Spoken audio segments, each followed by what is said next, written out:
Seja bem-vindo à terceira parte da aula sobre a Grécia Antiga. Nessa aula, vamos falar um pouquinho sobre a identidade do povo grego, afinal de contas, quem são os gregos, e vamos entender também a organização política desses caras, chamadas de cidade-estado. Organização muito importante não só para os gregos, mas também para outros povos, fenícios, sumérios, maias. Isso é muito importante que você saiba, ok? Se você não é inscrito no meu canal ainda, o canal Ricardica, se inscreve aí para você receber as minhas aulas, receber as minhas Ricardicas de História e mandar muito bem nos vestibulares e também nas suas provas da escola. Para organizar os seus estudos, todas as aulas eu vou trazer nesse espaço aqui uma lousa. Assim você pode tirar um print ou até melhor, anotar tudo no seu caderno para que você revise e estude esses conteúdos, que são sempre muito importantes. Sem mais conversa, vamos lá para a aula, terceira parte da aula sobre os gregos.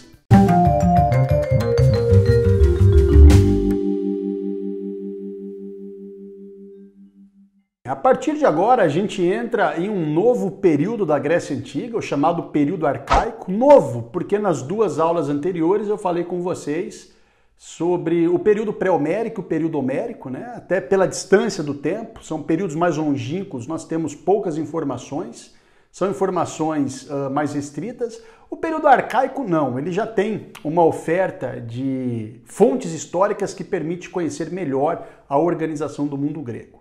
Além disso, nesse período surge também as chamadas cidades-estados. E a gente precisa entender o que é esse conceito de cidade-estado. Diferente, vamos trazer aqui para a nossa realidade, eu gosto muito disso, de comparar, né, os processos históricos com o nosso mundo, inclusive isso eu cobro muito em prova, porque eu preciso entender por que eu estou estudando história.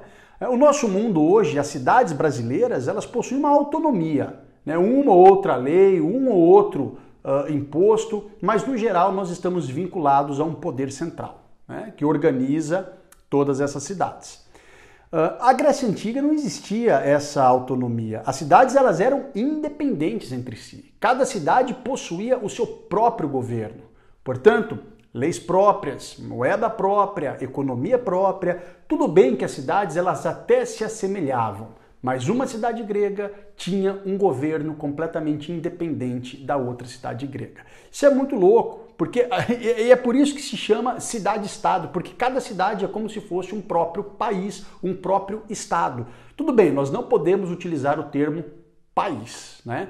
País, nação, são termos mais contemporâneos, são termos mais da Idade Moderna. Mas para que você possa entender, cada cidade grega tinha sua própria forma de se organizar. E isso tem uma explicação. O território grego, olha o território brasileiro, é um território contínuo, né? A gente não tem um país fragmentado territorialmente. O mundo grego não. E aí eu convido vocês para olhar esse mapa aqui comigo que você vai entender melhor. Todas essas regiões que você está vendo aí, manchado em verde, são regiões ocupadas por cidades gregas, são colônias gregas. Essa área que eu vou destacar aqui para vocês, ó, aqui, muito bem, essa região destacada, ela é a região onde se formou o povo grego. E posteriormente, esses povos, por causa, né, de invasões dos dórios, necessidade de terras férteis, acabaram colonizando outras regiões do mar Mediterrâneo. Além disso, esses caras levaram essa cultura grega para toda a bacia mediterrânica. Então vamos lembrar, lá da primeira e da segunda aula, entre os séculos 20 e séculos 12, ocupação da Península Balcânica, que é essa área destacada.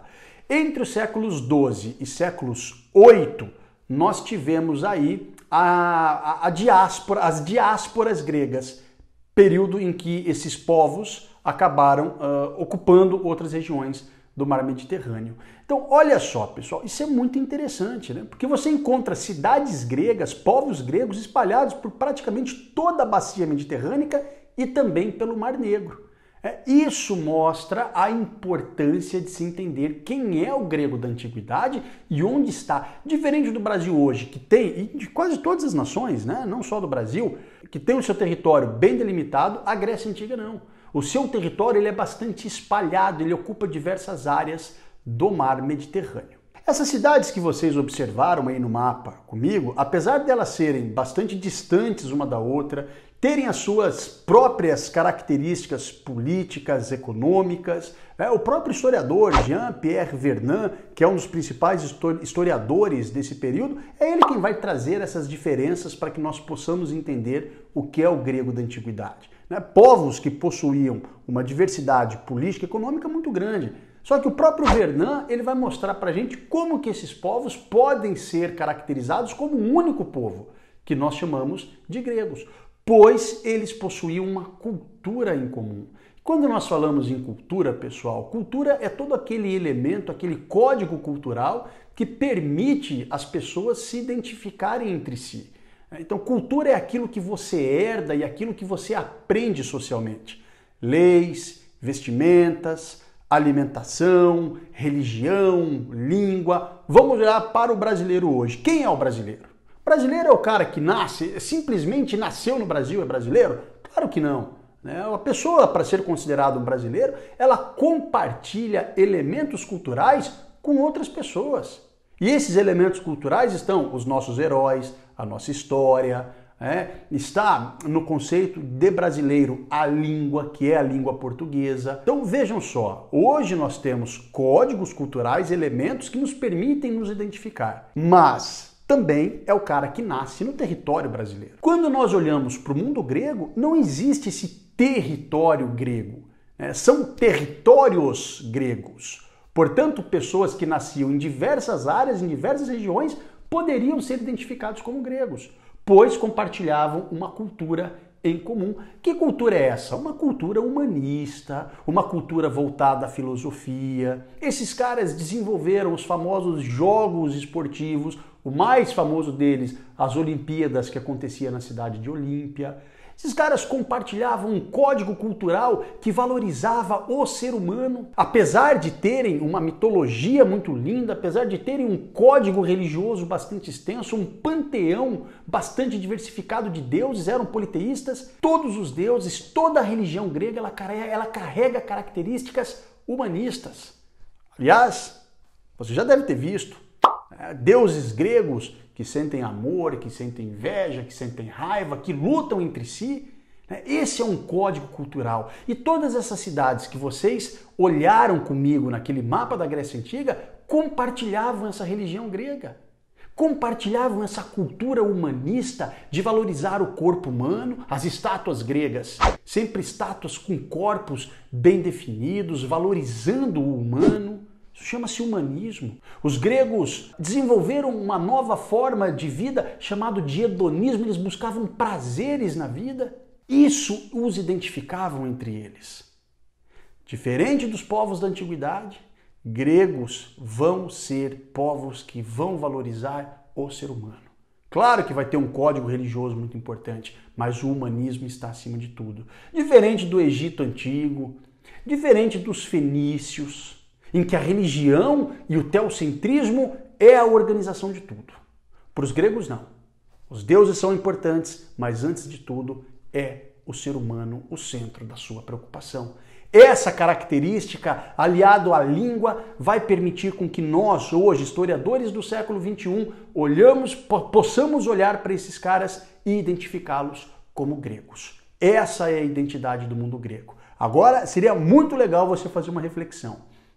Vamos trazer o debate para os dias atuais. O que é ser brasileiro? Vocês perceberam que toda identidade ela gera também uma negação? Os gregos negavam o bárbaro. Aquele que não carregava a língua grega, esse código cultural grego, ele era considerado um bárbaro. Aquilo que o grego não queria ser, aquilo que era inferior. E hoje, quando nós elegemos a identidade brasileira, reflita sobre isso. Quais são os elementos da sua identidade? Da sua identidade individual, da sua identidade social, da sua identidade coletiva, da sua identidade cultural. O que é ser brasileiro? Isso é muito interessante, é politicamente construído atualmente. Lá na Grécia Antiga, era a cultura que esses caras compartilhavam entre si.